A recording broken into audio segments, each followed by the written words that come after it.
네, 여러분 안녕하세요. 경익난과 토론합시다. 오늘 토론 초대 손님 김기훈 대표님이십니다. 안녕하십니까? 예, 안녕하십니까? 네, 우리 시청자분들께는 처음이니까 혹시 인사 한번 부탁드려도 될까요? 네. 안녕하세요. 저는 주식시장에서 펀드 매니저로 15년 이상 일을 하고 지금은 해외 주식 전문으로 창업을 준비하고 있는 김기훈이라고 합니다. 아, 반갑습니다. 예, 반갑습니다. 얼굴로 보면 왠지 그 배우 아니신가요? 고맙습니다. 예, 근데 펀드 매니저로 정말 긴 경력을 갖추어 나가셨습니다. 예. 제가 단도직입적으로 이런 토론 주제를 이렇게 가져가도록 하겠습니다. 얼마 전에 떠들썩했던 그 베스트셀러가 90년대생이 온다. 예. 근데 지금은 70년대생이 간다. 그러니까 생애 주된 직장에서 70년대생이 자리를 잃고 직장인들이 직장을 잃고 혹은 구조조정되고 희망퇴직하고 나오고 있다. 그게 사실이 된 겁니다. 간단하게만 여쭤볼게요. 사실이라고 느껴지십니까? 예, 저는 좀 더 이렇게 좀 실감합니다. 왜냐하면 네. 저희가 있던 증권이나 운용업계는 더 좀 빠르기 때문에요. 그렇죠. 네. 지금 주식 잘한다는 친구들은 다 90년대생들이 많고요. 맞아요. 이 젊은 부자가 진짜 많아요. 저 어린 친구들이 지금 뭐 자산이 상당합니다. 왜냐하면 네. 그분들이 AI에 대한 이해가 더 높았고요. 그래서 90년대생인데 벌써부터 그런 AI 투자, 엔비디아 이런 데 투자해가지고 뭐 큰 수익을 낸 친구들이 굉장히 많고요. 그리고 반면에 이 70년대생 분들은 제가 처음 들어올 때 뭐 과장님 정도 되던 분들인데 그분들이 벌써부터 많이들 이렇게 좀 역할이 줄어들거나 이렇게 그러신 분들이 많은 것 같아요. 맞습니다. 말씀하신 것처럼 이제 증권이나 이 금융시장에서는 상대적으로 더 빠르고요. 근데 그렇지 않고 제조업이나 뭐 유통 도소매 어떤 서비스업 영역에서도 보면은 70년대생이 생애 주된 직장에서 이탈하고 있습니다. 근데 이탈하더라도 그러면 다시 재취업이라는 것은 상당히 어렵기 때문에 그래서 많은 분들이 시도하려고 고민할 수 있는 것이 자영업이긴 한데 자영업 해봐야 이렇게 내수 경기가 어려운데 도전해봐야 뭐 받았던 그 퇴직금 다 까먹고 이 악순환이 지속되고 있습니다. 그만큼 생각을 해보면 근로소득도 안 좋고 사업소득도 그렇고 이럴 때일수록 자산관리적인 고민을 더 해야 되고 또 말씀 주셨던 것처럼 더구나 이 MZ 세대들은 이런 사회 산업 패러다임 변화를 더 직시하고 있다 보니까 그것에 맞는 어떤 투자 접근을 하고 있는데 또 그것에서 또 도태되면 이 소위 근로소득, 사업소득도 어렵지만 재산소득도 이제 어려운 거예요. 그걸 재산소득이라 하지 않습니까? 그런 관점에서 좀 말씀을 나눠보도록 하겠습니다.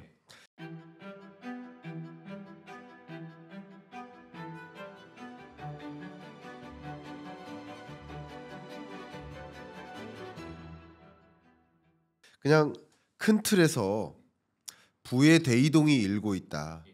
그러면 특히나 우리 70년대생, 60년대생의 경우에는 어떤 식으로 이 부의 대이동을 쫓아가야 될지 총평 말씀 한번 부탁드리겠습니다.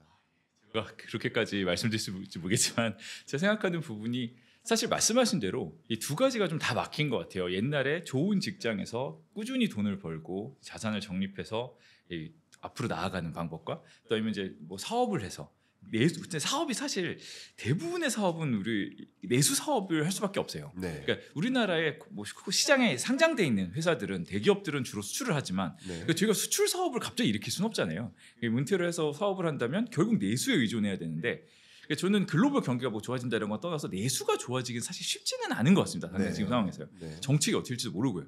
그런 상황에서 개인 자영업을 한다고 사실 어려울 것 같고요. 그러다 보니까 지금 사람들이 결국 대안을 잘 찾잖아요. 네. 전 한국 사람도 굉장히 똑똑하다 생각하고요. 미국의 많은 성장주들 중에 한국인들의 비중이 높은 주식들이 상당히 있어요. 네. 저도 가끔 보면 놀라요. 야 이거 어떻게 알고 이걸 갖고 계시지? 네. 이런 회사들이 굉장히 많습니다. 우리나라의 GDP 비중보다 미국에서 이 주식을 들고 있는 비중이 굉장히 커요. 네. 그렇게 생각하면은 결국은 우리가 AI를 창업할 수 없다면 네. AI 주식에 투자를 하면 되는 거죠. 네. 이 거인의 등에 올라타라. 이게 사실 전 주식 투자의 기본으로 생각해요.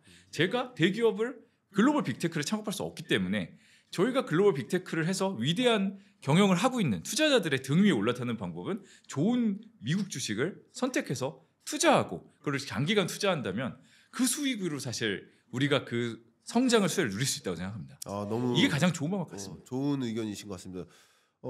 좀 세상이 보다 더 AI 중심으로 가고 있고 더군다나 딥시크 이 이벤트가 AI를 더 스며들게 세상에 스며들게 하는 파급 영향을 주었다라고 저는 평가를 하는데 네.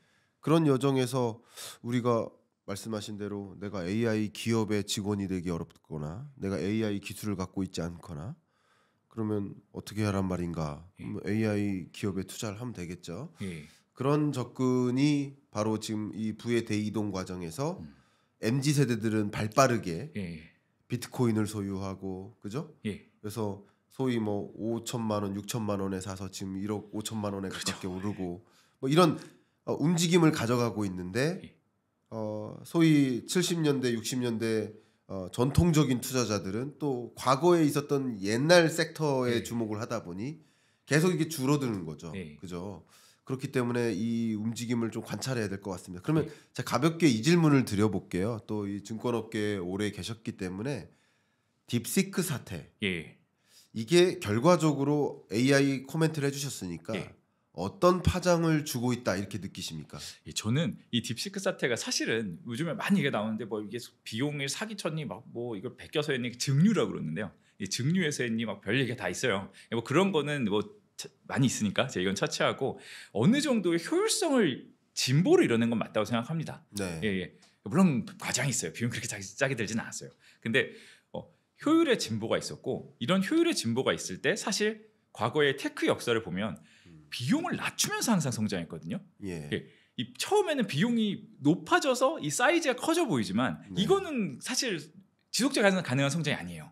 그럼 많은 사람이 쓸 수가 없잖아요. 그렇죠. 엔비디아 지금도 우리 그냥 그 범용 GPU도 사실 엄청 비싸요. 그런데 이 가격을 낮춘다. 그럴 때 정말로 폭발을 하거든요.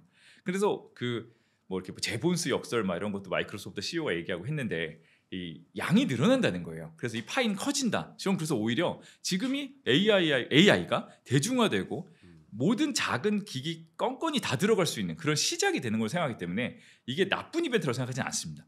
그래서 이 LML 모델을 써서 이런 저희 그 AI 모델을 써서 발전해야 되는 AI 소프트웨어 회사나 그 칩들을 구매해서 써야 되는데 사실 과도하게 그 투자 우려가 좀 있었어요. 예. 아니 메타 이렇게 많이 투자하면 아니 돈 벌어서 뭐하냐 약간 이런 우려도 있었거든요. 근데 요즘 보시면 딥시크 사태가 나타나고 메타는 주가가 더 올랐습니다. 네. 애플도 주가가 더 올랐어요. 그러니까 이 회사들은 오히려 우려가 좀 줄어든 거죠.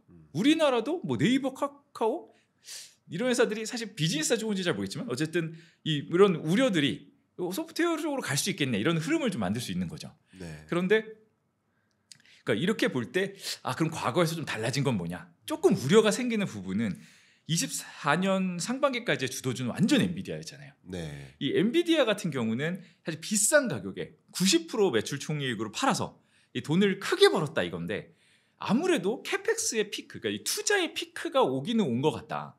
이 마이크로소프트나 이런 데들이 투자를 엄청나게 내려왔는데 이 딥시크를 통해서 고민을 하긴 할 것 같아요. 그럼 투자의 피크가 어느 정도 왔다고 치면 이런 이게 투자 사이드가 있고요. 네. 이걸 활용하는 사이드가 있잖아요. AI를 개발하고 인프라를 만들기 위해서 투자하는 단계가 있고 네. AI를 활용하는 단계가 있을 텐데 그렇습니다. 이제 활용하는 단계로 이제 확실히 넘어가고 있는 것 같아요. 사실 24년 하반기부터 그 주도주 급제 시작됐습니다. 24년 중반에 이미 반도체들이 많이 한번 하락을 했었잖아요. 네. 그다음에 물론 다시 올라왔어요. 물론 돈 잘 버니까 더 올라왔는데 그 사이에 더 많이 간 거는 제가 많이 회자 듣는 팔란티어나 AI 소프트웨어, 제가 좋아하는 엠러빈이나 이런 회사들이 사실 굉장히 많이 올랐거든요. 네. 그러면서 저는 이 교체가 시작이 되었는데 네. 이번 1월에 딥시크 사태로 이게 좀 더 AI를 활용하는 쪽으로 우리가 포커스를 해야 되는 쪽으로 좀 완연히 바뀌었고 엔비디아는 저희 뭐 당연히 뭐 여전히 뭐 좋은 회사겠지만 네. 조금 우려가 있는 약간 네. 그런 그림으로 가지 않았나 이렇게 생각하고 있습니다. 네. 우리 대표님의 뷰 너무 좋고요. 저도 이게 토론 방송이니까 예. 그 말씀에 대해서 반문도 드리고 예. 제 의견도 또 드리고 네. 이렇게 하고 있는데 저도 이 딥시크 사태를 들여다 보면 확연한 한 가지 사실, 그러니까 여러 가지 회의론도 있고 이게 저는 예를 들면 딥시크 쇼일까 아니면 쇼크일까 라는 대질문을 던졌고 이게 추격일까 충격일까 예. 하는 대질문을 드렸어요. 역시 여기에 뭐 누군가는 동의하고 동의하지 않는 여러 파급 영향들이 분명히 있을 겁니다. 그러나 그런 것들을 차치하고 한 가지 정말 확실하게 얘기할 수 있는 한 가지 그 파급 영향은 AI가 더 스며들게 된다는 거예요. AI가 더 대중화된다는 거예요.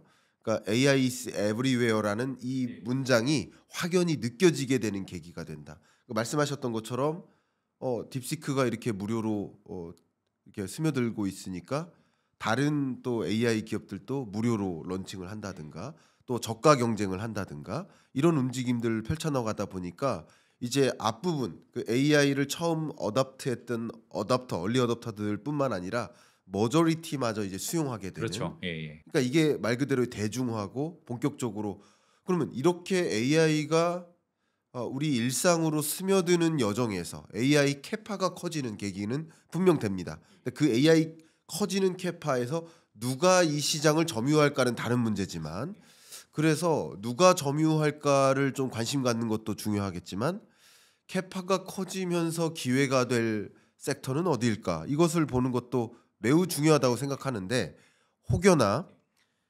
캐파가 커지면서 기대될 만한 중요한 유망한 섹터 예. 어떤 부분을 혹시 주목하시는지 여쭤봐도 될까요? 예, 저는 아까도 언급드렸지만 사실 AI에서 소프트웨어 쪽이 사실 네. 더 좋아질 것 같아요. 지금도 네. 뭐 사실 많이 오르기도 했지만 이번에 실적 발표했을 때도 그러니까 뭐 메타랑 마이크로소프트가 비즈니스가 똑같지 않습니다. 그러니까 마이크로소프트는 소프트웨어 이름이 소프트지만 네. 사실 인프라를 만드는 쪽이에요.